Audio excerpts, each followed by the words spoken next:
ഞാൻ ഉണ്ടാക്കണല്ലേ ഏറ്റവും നല്ല കേക്കാണ് ഇതെന്ന് എൻ്റെ പുതിയാപ്പിള പറഞ്ഞതാണ് കേട്ടോ, സുഖിപ്പിച്ചതാണ് എന്തോ. ഇതുണ്ടല്ലോ ക്യാരറ്റ് കേക്ക്. അപ്പോൾ അത് ഉണ്ടാക്കാൻ വേണ്ടിയിട്ടേ ആദ്യം തന്നെ ഒരു അരക്കപ്പ് പഞ്ചസാര നല്ലോണം നട്ട് മെൽറ്റ് ചെയ്തെടുക്കുക. ആ കളറൊക്കെ മാറി വരുമ്പോഴേ ഒരു അരക്കപ്പ് വെള്ളം കൂടെ ചേർത്ത് കൊടുക്കുക. ഇനി ഇത് നന്നായിട്ട് തിളച്ച് വരുന്ന സമയത്ത് ഒരു കപ്പ് ക്യാരറ്റ് ഗ്രേറ്റ് ചെയ്ത് കൂടെ ചേർത്ത് കൊടുക്കണം കേട്ടോ. പിന്നെ നല്ലോണം നട്ട് മിക്സ് ചെയ്ത് കൊടുക്കുക. ഈ ക്യാരറ്റ് അങ്ങോട്ട് വെന്ത് കഴിഞ്ഞാൽ തീ ഓഫ് ചെയ്തോളൂ കേട്ടോ. ആ പഞ്ചസാര സീറ ഫുൾ അങ്ങോട്ട് വറ്റി വരുമൊന്നും വേണ്ട.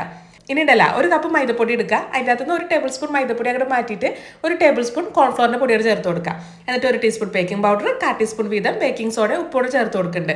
ഇനി ഇതെല്ലാം കൂടെ നല്ലോണം നമ്മുടെ അരിച്ചങ്ങോട്ട് മാറ്റി വെച്ച് കൊടുക്കണം. ഇനി ഇതിൻ്റെ അകത്തേക്ക് ഉണ്ടല്ലോ ഒരു 1.5 ടേബിൾ സ്പൂണോളം കശുവണ്ടി ജസ്റ്റ് ഒന്ന് ക്രഷ് ചെയ്തത് അത് ചേർത്തിട്ട് അതങ്ങോട്ട് മിക്സ് ചെയ്ത് നമുക്ക് ഈ സാധനങ്ങളും അങ്ങോട്ട് മാറ്റി വെച്ച് കൊടുക്കാം. ഇനി ഒരു മിക്സിയുടെ ജാറിലോട്ടെ 1/4 കപ്പ് പഞ്ചസാര 3 കറിയാമ്പ് കൂടി ഇട്ടിട്ട് പൊടിച്ചിട്ട് അത് മാറ്റി വയ്ക്കാം. ഇനി വേറൊരു മിക്സിയുടെ ജാറിലോട്ടെ 2 കോഴിമുട്ടയും 1 ടീസ്പൂൺ വാനില എസൻസും ഒരു 30 സെക്കൻഡ് ഹൈ സ്പീഡിൽ അടിച്ചെടുക്കുക. എന്നിട്ട് അതിൻ്റെ അകത്തേക്ക് നമ്മുടെ പഞ്ചസാരയൊക്കെ ചേർത്തിട്ട് പിന്നെ ഒരു 30 സെക്കൻഡ് ഹൈ സ്പീഡിൽ അടിച്ചെടുക്കുക. ഇനി ഇതിൻ്റെ അകത്തേക്ക് അരക്കപ്പ് സൺഫ്ലവർ ഓയിലൂടെ ചേർത്തിട്ട് ലോ സ്പീഡിൽ ഒരു 30 സെക്കൻഡ് അടിച്ചിട്ട് വേറൊരു പാത്രത്തിലേക്ക് മാറ്റി കൊടുക്കണം കേട്ടോ. എന്നിട്ട് അതിൻ്റെ അകത്തേക്ക് നമ്മൾ ഉണ്ടാക്കി വെച്ചിരിക്കുന്ന ക്യാരറ്റ് പഞ്ചസാര സിറപ്പില്ലേ അത് ചേർത്തിട്ട് നല്ലോണം മിക്സ് ചെയ്ത് കൊടുക്കുക. ഇനി കുറേശ്ശെ നമ്മൾ ഡ്രൈ ഇൻഗ്രീഡിയൻസ് ചേർത്തിട്ട് മിക്സ് ചെയ്ത് കൊടുക്കുക. ബാറ്റർ ഭയങ്കര കട്ടിയായിട്ട് ഫീൽ ചെയ്യുന്നുണ്ടെങ്കിൽ 1-2 ടേബിൾ സ്പൂൺ നേരെ ചൂടുള്ള വെള്ളം ചേർത്താലും കുഴപ്പമൊന്നുമില്ല. ഇനി നമ്മുടെ കേക്ക് ടീൻ അങ്ങനെ സെറ്റപ്പ് ആക്കിയിട്ട് അതിൻ്റെ അകത്തേക്ക് നമ്മൾ ബാറ്റർ ഒഴിച്ച് കൊടുക്കുക. ജസ്റ്റ് ടാപ്പ് ചെയ്തിട്ട് മേലെ കുറച്ച് കാഷ്യൂനട്ട് ക്രഷ് ചെയ്ത് അതും ചേർത്ത് കൊടുക്കുന്നുണ്ട്. ഇനി ഇതാ ഇതേപോലത്തെ ഒരു പാൻ ഉണ്ടല്ലോ ഒരു 5 മിനിറ്റ് മീഡിയം ഫ്ലെയിമിൽ ചൂടാക്കിയതാണ്. അതിൻ്റെ അകത്തേക്ക് നമ്മൾ കേക്ക് ടീൻ ഇറക്കി വെച്ച് കൊടുക്കുക.